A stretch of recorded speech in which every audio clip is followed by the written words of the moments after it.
Эрхэм үндэт нийслэлчүүдээ Монгол улсын зүрхэн голомтыг төссөн Улаанбаатарчууд та бүхэндээ угтан золгож буй 2026 оны баярын мэндийг өргөн дэвшүүлье.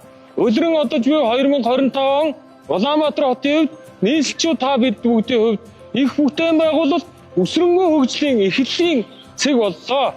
Улаанбаатарчууд бид бүгдийн өмнө тулгамдсан томоохон асуудлуудыг, бэрхшээлүүдийг шинж тухайн технологид суурилан бодлого төлөвлөлт шийдлэр хамгийн гол нь зоригтой шийдвэр гаргаж томоохон төслүүдэд хэрэгжүүлж даван туулах учиртай.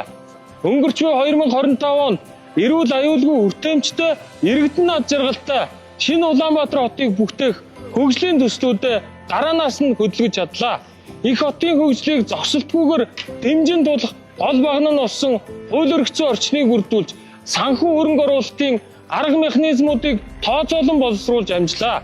1954 онд 400 мянган хүнтэй 80 мянган машинтай байхаар төлөвлөсөн хот маань өнөөдөр Монгол улсын нийт хүмийн 50 гаруй хувь буюу сая 700 мянган хүн амтай 804 мянган автомашинтай анх төлөвлөснөөс 10 дахин их автомашин зорчсон хот болон өргөжжээ. Нэгэн цагт Азийн цагаан дагна гэгдэж байсан төрөл хот минь Улаанбаатар гэдэг нэрийг зүүснийг нуух аргагүй.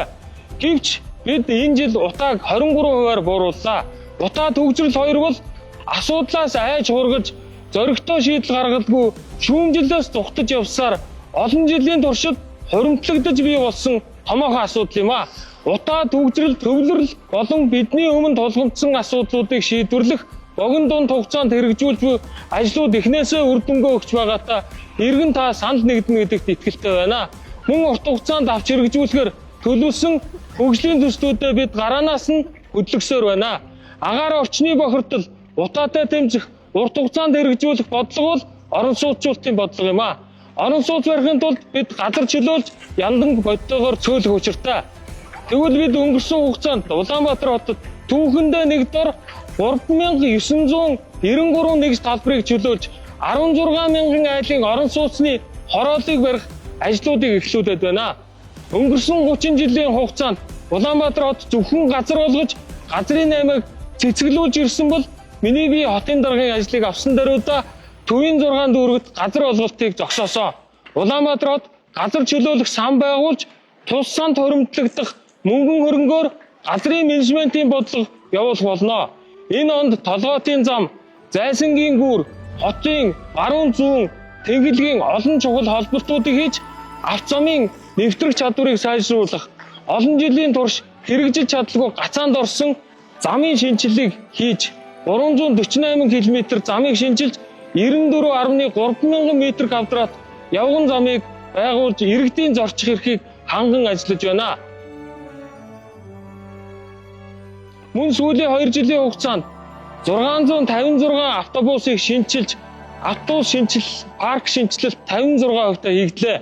Замын хөдөлгөөний удирдлагад хиймэл оюун нэвтрүүлж 176 уулзуур, 2525 камеруудыг суурьжуулж, зөрчлийг хиймэл оюун ухаанаар илрүүлэх, хөдөлгөөний аюулгүй байдлыг хангах ухаалаг шийдлийг нэвтрүүллээ. 20 минутын хот концептийн хүрээнд сэлб баян өшөө, дамдаржаа, толгойд зэрэг дэд төвүүдийн бүтээн байгуулалтын ажлууд хийгдэж байна.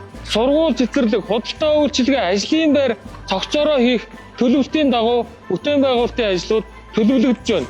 Мөн дэд төвүүдэд хотын төв төвлөрсөн ихтэй сургуулиудыг нүүлгэн шилжүүлэх, худалдаа үйлчилгээ, соёл урлагийн газруудыг шилжүүлэн суурьшуулах шийдэл хэлцээрүүд эхлээд байна.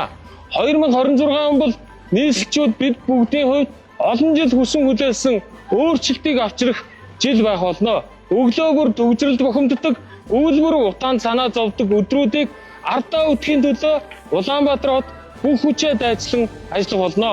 Иргэдийнхээ амьдралыг илүү ойр, илүү цэгцтэй, илүү таатай болгох 16 мега төслийн хүрээнд бүтээн байгуулалтууд өрнөж 20 минутын хот гэдэг ойлголтыг бодит амьдрал дээр хэрэгжүүлэхийн төлөө хичээн ажиллана. Өсрөнгөө хөгжсөн шинэ Улаанбаатар хотыг бүтээхэд оюун ухаанаа чилэн гар бие оролцсон сэтгэл зүрхээрээ дэмжин эдэн туслаж шүүмжилж хамттай байдаг хотын иргэн танд талархаж буйгаа илэрхийлээ. Та бүхний хамтын хүчин чармаалтаар бидний хот, бидний ирээдүй улам батчин хөгжинө гэдэгт итгэл төгс байна. Та бүхэндээ угтан залгаж би 2026 оны баярын мэндийг өргөн дэвшүүлье. Шинэ жилийн баярын мэндийг өргөн дэвшүүлье.